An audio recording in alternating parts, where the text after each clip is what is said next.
जेठानी की सादगी वर्सेस देवरानी का मॉडर्न अंदाज। सुबह के 9 बज रहे हैं। रागिनी के कमरे में लाउड रॉक म्यूजिक बज रहा है। चारों तरफ महंगे ब्रांडेड वेस्टर्न कपड़े और जूते बिखरे हैं। रागिनी अपनी शॉर्ट ड्रेस पहने हाथ में फोन लिए पूरी मस्ती में झूमते हुए रील बना रही है। तभी उसके पिता बंशीलाल गुस्से में आकर म्यूजिक बंद कर देते हैं। अरे रागिनी बेटा, ये क्या तरीका है? सुबह के 11 बज रहे हैं और तुमने पूरा घर सिर पर उठा रखा है। अरे अपनी इस डेली लाइफ को जरा सुधारो। ओह डैड, प्लीज सुबह सुबह मेरा मूड मत खराब करो। मैं अपने फ्रेंड्स के साथ क्लबिंग करने जा रही हूँ। वैसे अच्छा हुआ आप आ गए। डैड लिसन ना, मुझे आज 10,000 रुपए दीजिए, मुझे बहुत लेट हो रहा है। पैसे? अरे कल ही तो तुम्हें 20,000 रुपए दिए थे रागिनी, कहाँ गए वो? और ये किस तरह के छोटे कपड़े पहन रखे हैं तुमने? कल को तुम्हारी शादी होनी है, कुछ तो शालीनता सीखो। डैड लिसन, ये आजकल का लेटेस्ट फैशन है, समझे आप? और शादी वो मैं अपनी शर्तों पर करूंगी। मुझे कोई रोकने टोकने वाला नहीं चाहिए। अब प्लीज ज्यादा लेक्चर मत दो और मुझे पैसे दो। मैं किसी के लिए वेट नहीं कर सकती, आपको तो पता है। बंशीलाल अपना वॉलेट निकालते हैं। तभी रागिनी झटके से उनके हाथ से सीधे उनका क्रेडिट कार्ड छीन लेती है और अपने महंगे सनग्लासेस पहनकर हवा की रफ्तार से कमरे से बाहर निकल जाती है। हे भगवान, क्या ही होगा इस लड़की का? बिना माँ की बच्ची है, कहीं मैंने इसे ज्यादा लाड़ प्यार देकर इसकी परवरिश तो नहीं बिगाड़ दी। रागिनी के पिता सोचते रह जाते हैं और रागिनी अपनी चमचमाती बुलेट बाइक पर सवार होकर निकल जाती है। आंखों पर चश्मा चढ़ाए बाइक रुकते ही 4-5 लड़के उसे घेर लेते हैं। अरे क्या बात है रागिनी, आज फिर नए तेवर में। बुलेट की आवाज से पूरा कॉलेज हिला दिया यार तुमने। डैड का पैसा है अमित, तो टशन तो पूरा रहेगा ना। वैसे भी रागिनी जहाँ खड़ी होती है वहाँ की लाइमलाइट अपने आप बढ़ जाती है। क्यों विनोद, मैं सही कह रही हूँ ना? हाँ रागिनी, तुम तो हमेशा ही चमकती हो, लेकिन ये रोज रोज का तुम्हारा ये पार्टी करना, घूमना फिरना यार। ओ विनोद, तुम मेरे बॉयफ्रेंड हो, मेरे डैड नहीं। क्या टोकते रहते हो? चलो अब तगड़ी पार्टी होगी, सब मेरे खर्चे पर। अरे वाह रागिनी, तू तो पूरे कॉलेज में फेमस है यार। तेरी जैसी बिंदास लाइफस्टाइल के टशन तो सिर्फ फिल्मों में ही दिखता है। ऑब्वियसली अमित, अब लड़की बुलेट चलाएगी तो पूरे इलाके में धुआं तो उड़ेगा ही ना। मुझे अपनी जिंदगी अपनी शर्तों पर खुलकर जीना पसंद है। रागिनी अपने दोस्तों के साथ जोर जोर से हंसते हुए कैंटीन की तरफ बढ़ती है। रागिनी का कॉलेज में कई लड़कों के साथ उठना बैठना और रोज रात को ड्रिंक करना हो जाता है। विनोद को पता है ये। रागिनी बहुत ज्यादा मॉडर्न और बिगड़ी हुई अमीर बाप की बेटी है, लेकिन जब ये मेरी बीवी बन जाएगी तो ये अपने आप सही हो जाएगी। दिन गुजरते हैं और एक दिन कॉलेज के पास एक महंगे रेस्टोरेंट में रागिनी और विनोद अकेले बैठे हैं। रागिनी, हमारा अफेयर काफी समय से चल रहा है और हम एक दूसरे को अच्छे से जानते हैं। अब मेरा कॉलेज खत्म हो गया है और मुझे अपने घर वापस लौटना है। मैं चाहता हूँ कि हम अब शादी कर लें। शादी? लुक विनोद, तुम दिखने में बहुत हैंडसम हो, लेकिन मैं तुम्हारे साथ रिलेशनशिप में हूँ और शादी भी करनी ही है। लेकिन मेरी एक शर्त है जिसे तुम्हें अभी मानना होगा। कैसी शर्त रागिनी? जैसी बिंदास और फ्रीडम वाली लाइफस्टाइल में अभी जी रही हूँ, वो लाइफ मुझे शादी के बाद भी चाहिए। इसमें तुम्हारी तरफ से या तुम्हारे घर वालों की तरफ से कोई भी रुकावट नहीं आनी चाहिए। अभी हाँ बोल देता हूँ, शादी के बाद माँ के संस्कारी नियम देखकर खुद ही समझ जाएगी। अरे हाँ बाबा हाँ, मुझे तुम्हारी किसी बात से कोई ऐतराज नहीं है। तुम शादी के बाद भी अपनी मर्जी की मालिक रहोगी। खुश? चलो अब मैं घर जाकर अपनी माँ से रिश्ते की बात चलाता हूँ। विनोद खुश होकर अपने घर जाता है। विनोद के घर के डाइनिंग एरिया में गायत्री जी और महेंद्र जी चाय पी रहे हैं। विनोद का बड़ा भाई छुट्टी लेकर आया हुआ है और वहीं बैठा है। बाबूजी, माँ, मुझे कॉलेज की एक लड़की पसंद है रागिनी, मैं उसी से शादी करूंगा।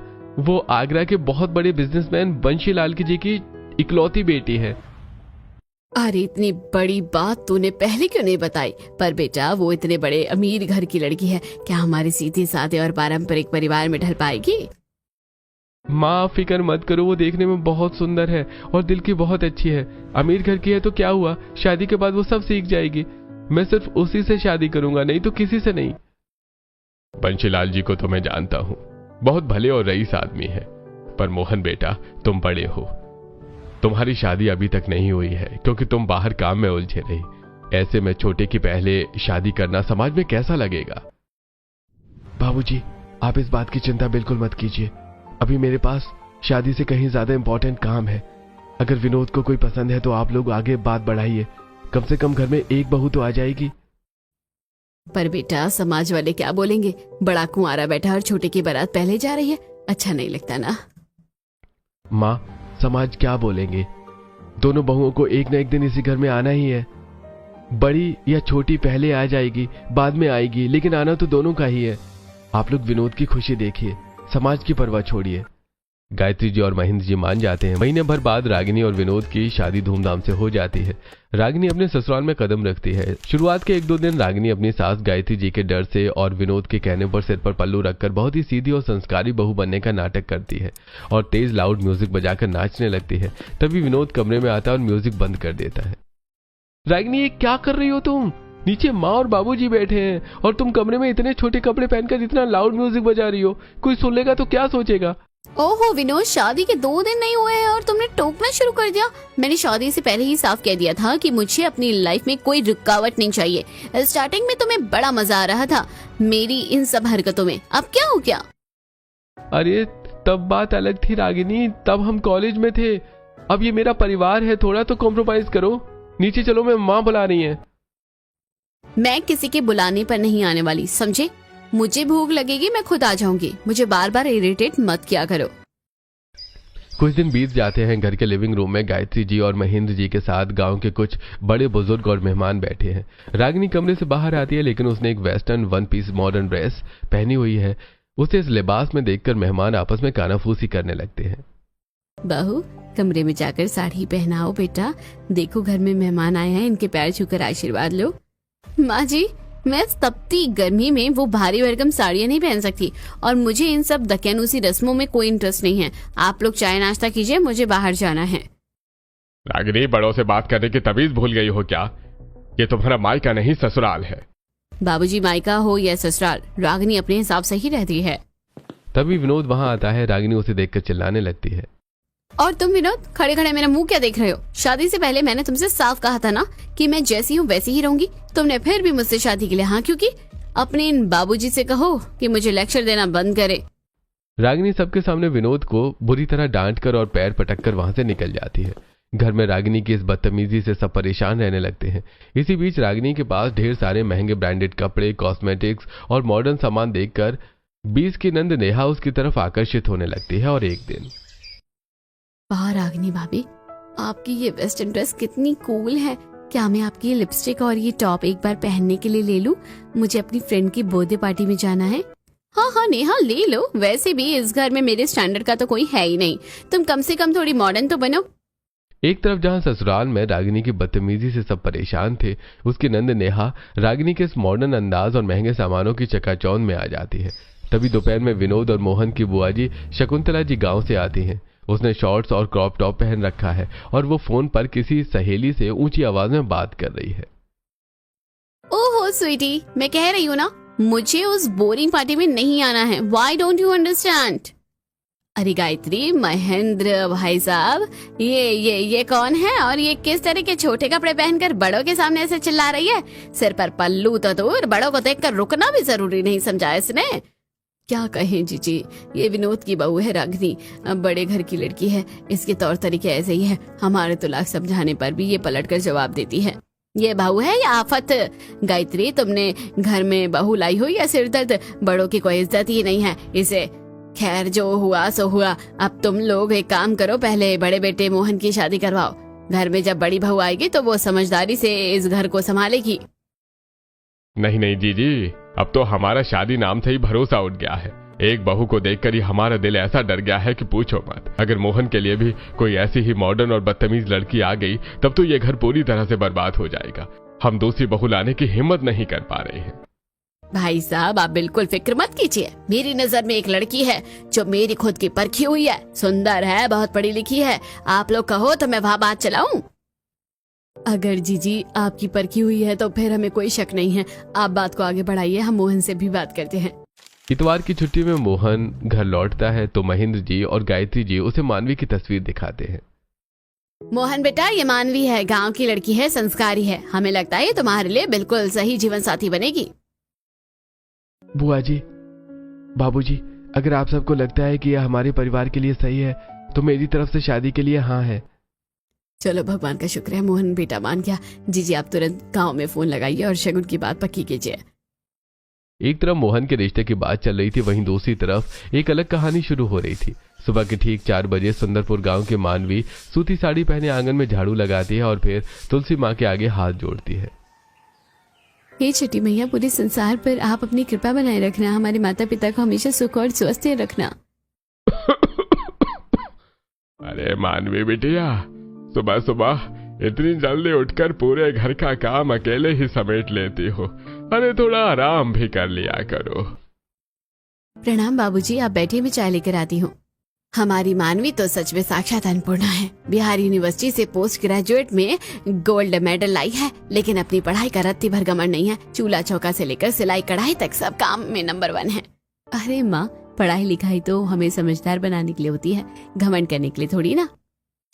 कुछ दिन बाद मानवी के घर पर विनोद के माता पिता यानी गायत्री जी और महेंद्र जी अपने बड़े बेटे मोहन के साथ रिश्ता लेकर पहुंचते हैं। मानवी चाय नाश्ता लेकर कमरे में आती है और सबके पैर छूती है। अरे वाह महेंद्र जी, देखिए तो सही, कितनी सुशील और संस्कारी लड़की है। हाँ गायत्री, यह हमारे घर की बड़ी बहू बनने लायक तो है। क्यों मोहन बेटा, तुम्हें लड़की पसंद है?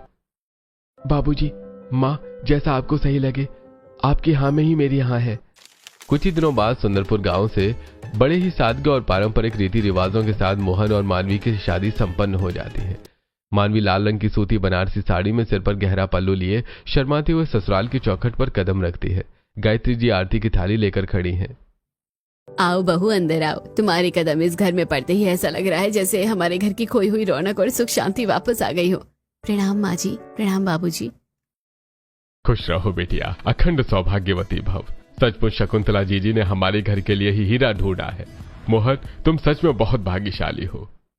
तभी रागिनी सीढ़ियों से उतरती है। उसने वेस्टर्न नाइट गाउन पहन रखा है, हाथ में कॉफी का मग है और चेहरे पर साफ चिढ़ है। वो मानवी को ऊपर से नीचे तक घूरती है। ओहो, तो आखिरकार इस घर में गंवारू और बैकवर्ड लड़की की एंट्री हो ही गई। माँ जी, आप तो ऐसे खुश हो रही है जैसे कोई महारानी आई हो। इतना लंबा पल्लू, छी, कितने ओल्ड फैशन है ये। अच्छा हुआ मैं गाँव की शादी में नहीं गई। रागिनी प्लीज, अभी अभी भाभी घर आई हैं, कम से कम आज तो तमाशा मत करो, चुप रहो यार। तुम चुप रहो विनोद, मैंने जो सच है वही कहा है। I just hate this village drama. Ragini, शहर के रंग ढंग अलग होते हैं और गांव की सादगी अलग, पर अब तो हम दोनों देवरानी जेठानी है ना, देखना हम बहनें बनकर रहेंगी। शिट, आप मुझे लेक्चर देने की कोशिश मत करना। रागिनी की बात सुनकर मानवी थोड़ा मायूस होती है। अगले दिन सुबह के 5:30 बज रहे हैं। मानवी की आंख खुलती है। वो नहाकर हल्के रंग की सूती साड़ी पहनती है। वो सबसे पहले रसोई में जाकर सबके लिए चाय का पानी चढ़ाती है। तभी सास गायत्री जी जागकर रसोई में आती है। प्रणाम माँ जी, आपकी चाय चढ़ा दी है, बस 2 मिनट में शांति हूँ। खुश रहो बेटा, इतनी जल्दी उठ गई, आराम कर लेती थोड़ा। नहीं माँ जी, सुबह जल्दी उठने की आदत है।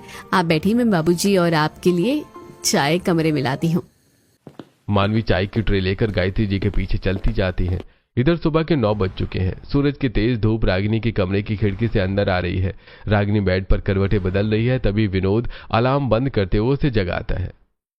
रागिनी उठो यार, 9 बज गए हैं। माँ बाबूजी कब के उठ चुके हैं, अच्छा नहीं लगता, चलो उठो। ओ विनोद, प्लीज सोने दो ना, रात को देर से नींद आई थी और इतनी जल्दी उठकर मैं क्या करूंगी। अरे नहीं भाभी, सुबह 6 बजे से उठकर माँ के साथ काम में लगी हुई हैं। तुम भी तैयार होकर नीचे चलो। यार विनोद, सबका अपना रूटीन होता है। भाभी को सुबह उठना पसंद है, वो उठी। मुझे देर से उठने की आदत है, मैं फ्रेश होकर आती हूँ। तुम चाय ऑर्डर कर दो प्लीज। सुबह के 11 बज रहे हैं। घर के मंदिर में पूजा हो चुकी है। महेंद्र जी और गायत्री जी डाइनिंग टेबल पर बैठे हैं। मानवी सबको गर्मा गर्म पराठे और सब्जी परोस रही है। उसने एक बेहद शॉर्ट ढीली ढाली मॉडर्न नाइटी पहन रखी है। वो सबके सामने बिना किसी झिझक के जोर से दोनों हाथ फैलाकर अंगड़ाई लेती है। मोहन असहज होकर तुरंत अपनी नजरें नीचे कर लेता है। गायत्री, देखो जरा इसे, सुबह के 11 बज रहे हैं और छोटी बहू किस लिबास में बड़ों के सामने घूम रही है। इसे इतनी भी अकल नहीं है कि घर में जेठ और ससुर बैठे हैं। अरे छोटी बहू, ये क्या तरीका है? कम से कम जागने के बाद एक ढंग का सूट या साड़ी पहनकर तो कमरे से बाहर आया करो। ये कैसे कपड़े पहने हैं? ओहो प्लीज माँ जी, प्लीज सुबह सुबह लेक्चर देना शुरू मत करो। वैसे भी इतनी भयंकर गर्मी है और उमस है, मेरा तो इस घर के वेंटिलेशन में ही दम घुटता है। अब इतनी गर्मी में मैं आपकी बड़ी बहू की तरह ये भारी भारी साड़ी पहनकर और घूंघट निकालकर नौटंकी तो नहीं कर सकती। It's so suffocating. मानवी तुरंत एक दुपट्टा लेकर आती है और प्यार से रागिनी के कंधे पर डालती है। रागिनी, अच्छे कपड़े पहनना नौटंकी नहीं, हमारे घर की मर्यादा होती है। भाभी, आप अपनी ये फ्री की एडवाइस अपने पास ही रखिए, मुझे पता है मुझे क्या पहनना है। विनोद, मेरी ब्लैक कॉफी कहाँ है? रागिनी, भाभी ने सुबह ही बहुत अच्छी अदरक वाली चाय बनाई है, वो पी लो ना। चाय? युक, वो दूध चीनी वाली चाय पीकर मुझे अपना फिगर खराब नहीं करना है यार, एक ब्लैक कॉफी बना दो ना। अरे विनोद भैया, आप परेशान मत हो, मैं बना देती हूँ ब्लैक कॉफी। मानवी रागिनी के लिए ब्लैक कॉफी बनाती है। सब लोग आराम से चाय नाश्ता करते हैं। रागिनी अपने फोन में बिजी हो जाती है और मानवी टेबल साफ करने में लग जाती है। इसी तरह शादी के कुछ दिन बीत जाते हैं। रागिनी इस मौके का पूरा फायदा उठाने की सोचती है। वो सुबह सुबह डाइनिंग टेबल पर सबके सामने विनोद को विश करती है। तभी मोहन और मानवी भी वहां बैठे होते हैं। Happy birthday Vinod. वैसे तो मैं तुम्हारे लिए कुछ महंगा गिफ्ट मंगा सकती थी, पर मुझे पता है कि तुम्हें और मुझे दोनों को एक चीज की सबसे ज्यादा जरूरत है। किस चीज की रागिनी? देखो विनोद, रोज रोज मुझे कैफे और मॉल जाना होता है। तुम्हारी वो पुरानी सेकेंड हैंड बाइक पर बैठकर जाने में मुझे बहुत शर्म आती है। मेरे डैड से मैंने बात कर ली है, वो तुम्हें बर्थडे गिफ्ट के तौर पर एक शानदार रॉयल एनफील्ड बुलेट बाइक दिला रहे हैं। क्या बुलेट? पर रागिनी, बुलेट तो बहुत भारी गाड़ी है और मुझे तो बुलेट चलानी ही नहीं आती। मैंने कभी ट्राई भी नहीं किया यार। ओह माय गॉड विनोद, तुम कितने डरपोक हो, तुम्हें चलानी नहीं आती? क्या हुआ, तुम्हारी वाइफ को तो आती है ना। पूरे कॉलेज में रागिनी अपनी बुलेट के टशन के लिए ही फेमस थी। तुम बस पीछे बैठना, पूरे गांव और शहर की सड़कों पर बुलेट मैं दौड़ाऊंगी। विनोद हिचकिचाते हुए अपने बड़े भाई मोहन की तरफ देखता है। अरे मुन्ना, अगर छोटी बहू की यही इच्छा है और वो तुम्हें गिफ्ट दे रही है तो मना मत करो। शादी के बाद बीवी की खुशी का ध्यान रखना भी तो पति का ही फर्ज होता है ना। ले लो बुलेट, कोई बात नहीं। उसी शाम घर के बाहर एक चमचमाती हुई ब्लैक बुलेट बाइक आकर खड़ी होती है। बुलेट की डुक डुक की आवाज सुनते ही रागिनी खुशी से पागल हो जाती है। वो दौड़ती हुई सीढ़ियों से नीचे आती है। आंगन में ससुर महेंद्र जी, सास गायत्री जी, मोहन और मानवी सब खड़े हैं। रागिनी सबके सामने दौड़कर उछलकर विनोद को गले लगा लेती है। विनोद का चेहरा शर्म से लाल हो जाता है। वो चारों तरफ देखते हुए रागिनी को खुद से दूर हटाने की कोशिश करता है। अरे अरे रागिनी, शांत हो जाओ, देखो सब लोग खड़े हैं यहाँ। क्या कर रही हो तुम? थोड़ा तो शर्म करो। गायत्री, चलो अंदर चलो। राम राम, कैसी बेशरम लड़की है, बड़ों के सामने ही पति के गले लग रही है। कोई लाज शर्म है कि नहीं? ओहो विनोद, तुम कितना ओल्ड फैशन हो यार, प्यार का इजहार करने में कैसी शर्म। चलो अब मैं 5 मिनट में अपनी राइडिंग आउटफिट पहन कर आती हूँ, फिर हम घूमने चलेंगे। ठीक 5 मिनट बाद रागिनी ऊपर से नीचे आती है। उसने एक बेहद छोटी शॉर्ट ड्रेस और लॉन्ग बूट्स पहने हैं। वो सीधे बुलेट पर जाकर बैठ जाती है और एक्सीलरेटर खींचती है। अरे रागिनी, तुम ये कैसे कपड़े पहनकर बाहर जा रही हो? छोटी, गांव के रास्ते हैं, सब लोग देखेंगे तो बातें बनाएंगे। तुम प्लीज थोड़े ढंग के कपड़े पहन लो ना। लुक भाभी, आप अपनी फ्री की एडवाइस अपने पास रखिए, मुझे मत सिखाइए कि मुझे क्या पहनना है। विनोद, पीछे बैठो और मेरा हाथ जोर से पकड़ लेना, आज तुम्हें असली स्पीड दिखाती हूँ। रागिनी पूरे स्टेशन में चश्मा लगाई शॉर्ट ड्रेस में बुलेट चला रही है। विनोद उसके पीछे बैठता है। रागिनी गांव की गलियों से बुलेट को हवा की रफ्तार से दौड़ाती है। रास्ते में खड़े विनोद के दोस्त उन्हें देखते हैं तो विनोद हाथ हिलाकर उन्हें स्टेशन दिखाता है। क्या स्पीड है रागिनी, सच में मुझे तो बड़ा मजा आ रहा है। कॉलेज के दिनों की याद ताजा हो गई। I just love your style यार। रागिनी बेपरवाह से हाथ हवा में लहराकर स्टंट मारती है और दोनों मॉल और पब की तरफ निकल जाते हैं। शुरुआत में कुछ दिन विनोद को इस आजादी और मॉडर्न लाइफस्टाइल में बहुत मजा आता है, लेकिन कुछ ही हफ्तों में विनोद का ये मजा किरकिरा होने लगता है। दोपहर के 3 बज रहे हैं। रागिनी छोटे वेस्टर्न कपड़े पहनकर, आंखों पर चश्मा चढ़ाए, हाथ में ढेर सारे शॉपिंग बैग्स लिए घर के अंदर आती है। विनोद थका हारा उसके पीछे पीछे आ रहा है। उफ रागिनी यार, रोज रोज का तुम्हारे ये घूमना फिरना, मॉल जाना, हजारों की शॉपिंग करना अब मुझसे नहीं झेला जाता यार। शादी हो गई है हमारी, थोड़ा तो घर पर टिका करो। ओह विनोद, तुम शादी के बाद कितने बोरिंग हो गए हो यार। डैड ने मुझे क्रेडिट कार्ड ऐश करने के लिए दिया है, और वैसे भी जब तक मैं दिन में 2 बार बाहर कैफे में अपने फ्रेंड से ना मिल लूं, मेरा दम घुटने लगता है इस घर में। अरे पर माँ बाबूजी क्या सोचते होंगे? तुम बिना बताए अपनी मर्जी से जब चाहे चली जाती हो, जब चाहे आती हो। विनोद लिसन, मैंने शादी से पहले ही अपनी ये कंडीशन साफ रखी थी कि मुझे कोई रोक टोक नहीं चाहिए। अब प्लीज अपना ये लेक्चर बंद करो। मैंने पहले ही कहा था कि मैं नहीं बदलूंगी। विनोद अपना माथा पीट कर सो जाता है। अगले दिन दोपहर के 2 बज रहे हैं। महेंद्र जी और मोहन लिविंग रूम में बैठकर किसी बिजनेस की बात कर रहे हैं। तभी घर के बाहर फ्लिपकार्ट और मिंत्रा का डिलीवरी बॉय आता है। रागिनी दौड़ती हुई बाहर जाती है और 3-4 बड़े बड़े पार्सल लेकर सीधे लिविंग रूम के सोफे पर बैठकर पार्सल खोलने लगती है। दूसरे पार्सल से एक डीप बैकलेस ब्लाउज और चमकीली वेस्टर्न स्कर्ट निकलती है। हे भगवान, ये क्या आफत है छोटी बहू, ये कैसे कपड़े मंगाए हैं तुमने? ये कपड़े पहनकर तुम कहाँ जाओगी? हमारे खानदान में आज तक किसी लड़की ने ऐसे कपड़े नहीं पहने हैं।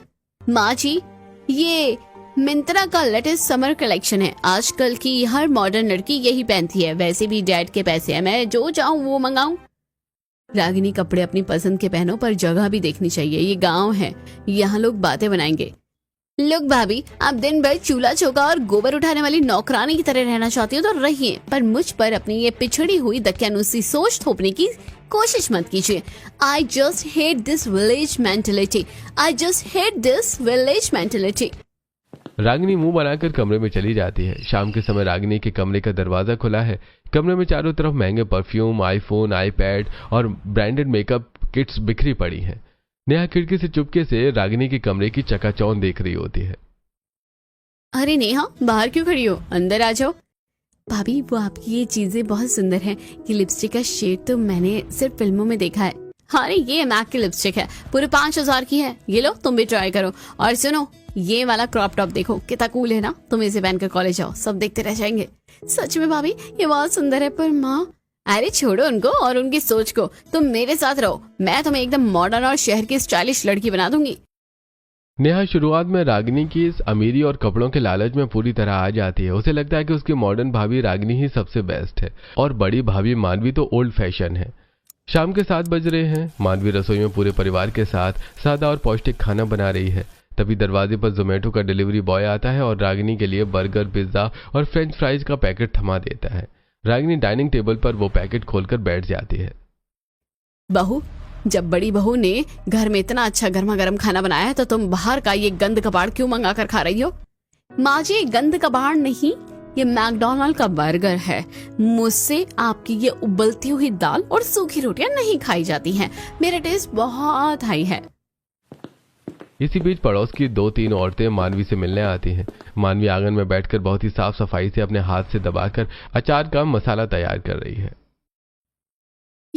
इट्स सो अनहाइजीनिक भाभी, आप इतनी गंदे तरीकों से खाना बना रही हो। माय गॉड, मुझे देखते ही वॉमिटिंग आने लगी है। अरे गायत्री, महेंद्र भाई साहब के घर में ये कैसी बदतमीज बहू आ गई है? इसके मुंह में बड़ों के लिए कोई अदब ही नहीं है। अरे चाची, आप लोग बुरा मत मानिए, रागिनी दिल की बुरी नहीं है, बस वो शहर से आई है ना। आप लोग बैठिए, मैं आपके लिए चाय लाती हूँ। रागिनी चिढ़कर अपने कमरे में चली जाती है। अगले दिन सुबह सुबह मानवी रसोई में काम कर रही है। तभी उसकी नंद नेहा दबे पांव रसोई के दरवाजे पर आकर खड़ी हो जाती है। नेहा कल रात रागिनी के डांटने और प्राइवेसी के ड्रामे में बहुत उदास है। अरे नेहा, इतनी सुबह उठ गई? मेरी गुड़िया, क्या हुआ बेटा? चेहरा इतना उतरा हुआ क्यों है तुम्हारा? हाँ, रात को नींद ठीक से नहीं आई है क्या? बड़ी भाभी, कल रात छोटी भाभी ने मुझे बहुत गंदी तरह से डांट दिया। मैं तो बस उनका टॉप देने गई थी, उन्होंने डांट दिया कि नौकर क्या है, करो, तमीज नहीं है, ये वो। अरे पगली, रोते नहीं है। रागिनी शहर से आई है ना, उसे थोड़ा अकेले रहने की आदत है। तुम दिल छोटा मत करो, देखो मेरे पास कुछ है। मानवी अलमारी से एक बहुत ही सुंदर नए कपड़ों का थान निकालती है और आधे घंटे के अंदर खूबसूरत और ट्रेंडी कुर्ता सिलकर तैयार कर देती है। ओह माय गॉड भाभी, ये तो हुबहू वैसा ही है जैसा मैंने ऑनलाइन देखा था। आपने इतनी जल्दी और इतना सुंदर सिल दिया। आप तो सच में जादूगर हो भाभी। पढ़ाई लिखाई के साथ साथ ये छोटे मोटे हुनर भी सीख लेने चाहिए नेहा। अब चलो जल्दी से तैयार हो जाओ, मैं तुम्हारे लिए गर्मा गर्म नाश्ता बनाती हूँ। दोपहर के 3 बज रहे हैं। बाहर बहुत तेज धूप और उमस है। रागिनी अपने कमरे में एसी चलाकर सो रही है। वहीं दूसरी तरफ लिविंग रूम में ससुर महेंद्र जी सोफे पर बैठे हैं और उनके पैरों में दर्द हो रहा है। मानवी हाथ में दर्द निवारक तेल की शीशी लेकर महेंद्र जी के पास आती है। बाबूजी, कल से आपके पैरों में सूजन है, बहुत है। लाइए, मैं थोड़ा तेल मल देती हूँ, आपको आराम मिल जाएगा। अरे नहीं नहीं बहू, तुम रसोई का काम करके अभी थकी हारी आई हो। तुम जाकर आराम करो बेटा, मैं खुद लगा लूंगा। बाबूजी, बेटी जब मायके में पिता के पैर दबाती है तो थकान नहीं देखती। अब मैं इस घर की बड़ी बेटी हूँ, तो मुझे अपना फर्ज पूरा करने दीजिए। मानवी बहुत ही सलीके से महेंद्र जी के पैरों की मालिश करने लगती है। महेंद्र जी सचमुच हमारी बड़ी बहू इस घर के लिए हीरा है। इतनी पढ़ी लिखी गोल्ड मेडलिस्ट होने के बाद भी इसके अंदर रत्ती भर भी घमंड नहीं है। बड़ों की सेवा करना, सादगी से रहना, भगवान ऐसी बहू सबको दे। शाम के 6 बज चुके हैं। मौसम सुहाना हो गया है। मोहन दफ्तर का काम खत्म करके घर आता है। मानवी, रोज रोज तुम इस रसोई में ही लगी रहती हो। चलो आज शाम को तुम्हें शहर के सुंदर से पार्क और नदी के किनारे घुमा कर लाते हैं। कार निकालूं क्या? अरे नहीं जी, आज हम आपके उसी पुराने स्कूटर पर चलेंगे। खुली हवा में आपके साथ स्कूटर की सवारी करने का आनंद कुछ और है। ठहरी में कपड़े का झूला लेकर आती हूँ। आते समय घर के लिए ताजी सब्जियां भी लेती आऊंगी। मोहन अपना पुराना स्कूटर स्टार्ट करता है। मानवी बहुत ही शालीनता से साड़ी का पल्लू संभाल कर स्कूटर पर पीछे बैठ जाती है। मोहन स्कूटर को नदी के किनारे बने एक छोटे से खूबसूरत पार्क के पास रोकता है। दोनों वहां लगे एक बेंच पर बैठ जाते हैं। तभी सामने से आइसक्रीम वाला गुजरता है। मानवी, तुम्हारी पसंदीदा मलाई कुल्फी आइसक्रीम खिलाऊं? हाँ जी, क्यों नहीं। इस सुहाने मौसम में कुल्फी मिल जाए तो बात ही क्या है। मोहन दौड़कर 2 मलाई कुल्फी लेकर आता है। दोनों बेंच पर बैठकर मजे से कुल्फी खाने लगते हैं। जल्दी जल्दी में कुल्फी की क्रीम मोहन की नाक पर गिर जाती है। अरे क्या हुआ मानवी, तुम ऐसे क्यों हंस रही हो? मेरे चेहरे पर कुछ लगा है क्या? अरे जी, आप भी ना कुल्फी बच्चों की तरह खाते हैं। देखिए पूरी नाक पर आइसक्रीम लगा दी है आपने। ठहरी में साफ कर देती हूँ। मानवी बड़े ही रोमांटिक और प्यारे अंदाज में अपने पल्लू से मोहन की नाक साफ करती है और उसके बाद दोनों बाजार से सब्जियां, फल, राशन खरीदते हैं और स्कूटर से बैठकर घर लौट रहे होते हैं। तभी पीछे से एक जोरदार कान फाड़ देने वाली बुलेट बाइक की आवाज आती है। धड़ धड़ धड़ धड़ करती बुलेट रागिनी चला रही है। विनोद बुलेट के पीछे बैठा है जो पूरी तरह से डरा हुआ है। विनोद, देखा मेरी बुलेट की रफ्तार? रागिनी, सामने देखो, फोन बंद करो यार। बाइक की स्पीड 80 के पार है। अरे सामने टर्न आ रहा है, प्लीज धीरे करो। ओहो विनोद, शट अप। मुझे मत सिखाओ, ये बुलेट है बुलेट। इसके सामने कोई भी आ गया तो? तभी अचानक मोड़ पर सामने से एक बहुत तेज रफ्तार ट्रक आ जाता है। रागिनी हड़बड़ा जाती है और बैलेंस बिगड़ने से बुलेट सीधे सड़क के किनारे लगे एक बड़े लोहे के पोल से टकरा जाती है। विनोद और रागिनी दोनों हवा में उछलकर दूर सड़क पर गिरते हैं। बुलेट के परखच्चे उड़ जाते हैं। विनोद के सिर से खून बहने लगता है और रागिनी का पैर बाइक के नीचे दब जाता है। वो दर्द से चीखने लगती है। तभी पीछे से मोहन और मानवी स्कूटी रोककर वहां दौड़ते हैं। विनोद, रागिनी, हे भगवान, ये क्या हो गया? विनोद, आंखें खोलो भाई। रागिनी, तुम ठीक तो हो? हिम्मत रखो। अजी सुनिए, विनोद के सिर से बहुत खून बह रहा है। इन्हें तुरंत अस्पताल ले जाना होगा। मोहन तुरंत राहगीरों की मदद से विनोद और रागिनी को अपनी स्कूटी और एक ऑटो रिक्शा की मदद से हॉस्पिटल में लेकर भागता है, जहां विदेशी डॉक्टर मौजूद होते हैं। पूरा परिवार भी वहां पहुंच जाता है। अरे डॉक्टर साहब प्लीज बताइए बच्चे कैसे हैं? आप जितना बोलेंगे मैं उतना कैश दूंगा। बस मेरी बेटी और दामाद को ठीक कर दीजिए। डॉक्टर साहब, हमारा विनोद ठीक तो है ना? डॉक्टर बंशीलाल और गायत्री जी की तरफ देखते हैं। उन्हें हिंदी में बात करना नहीं आता। कोई भी डॉक्टर की बात नहीं समझ पा रहा होता है। तभी मानवी आगे आती है। Dr. John, I completely understand the urgency. If there is a subdural hematoma, please proceed with the keratomy immediately to avoid any neurological defect. I will sign them right away as a immediate family member. Extremely impressed by your clarity, ma'am. You understood the medical emergency perfectly. We are taking them to the operation theater right away. They are in safe hands. विदेशी doctor तुरंत operation के लिए अंदर चले जाते हैं। Operation के बाद दोनों बच जाते हैं। तभी मानवी बेटा, मेरी बेटी की तरफ से मुझे माफ कर देना। आज तुमने अपनी शिक्षा और संस्कारों से मेरी बेटी और दामाद दोनों की जान बचा ली। बाबूजी प्लीज ऐसा मत कहिए। आप मेरे पिता समान हैं। रागिनी मेरी छोटी बहन जैसी है। आप फिक्र मत कीजिए, दोनों बिल्कुल ठीक हो जाएंगे। कुछ दिन बाद विनोद और रागिनी दोनों अस्पताल से ठीक होकर घर आ चुके हैं। विनोद के सिर पर पट्टी बंदी और रागिनी व्हील चेयर पर बैठी है। रागिनी का पूरा घमंड अब चकनाचूर हो चुका है। उसके चेहरे पर कोई एटीट्यूड नहीं, बल्कि आत्मग्लानि और पछतावा है। मानवी रसोई से सूप का कटोरा लेकर रागिनी के पास आती है। रागिनी, ये लो गर्मा गर्म सूप पी लो। इससे तुम्हारे पैरों की चोट जल्दी ठीक हो जाएगी। भाभी प्लीज मुझे माफ कर दीजिए। मैं कितनी बड़ी बेवकूफ थी जो अपने पिता के पैसों के घमंड में चूर होकर आपको गवार कहती रही, नेहा को जलील किया और माँ जी और बाबूजी का अपमान किया। असली मॉडर्न होना कपड़ों से नहीं बल्कि सोच और संस्कारों से होता है। ये आज मुझे समझ आया। बस रागिनी, रोते नहीं है। सुबह का भूला अगर शाम को घर वापस आ जाए तो उसे भूला नहीं कहते। मानवी की सादगी ने रागिनी का मॉडर्न अंदाज फीका कर दिया था। कुछ दिन बाद रागिनी और विनोद ठीक हो जाते हैं और पूरा परिवार खुशी खुशी रहने लगता है।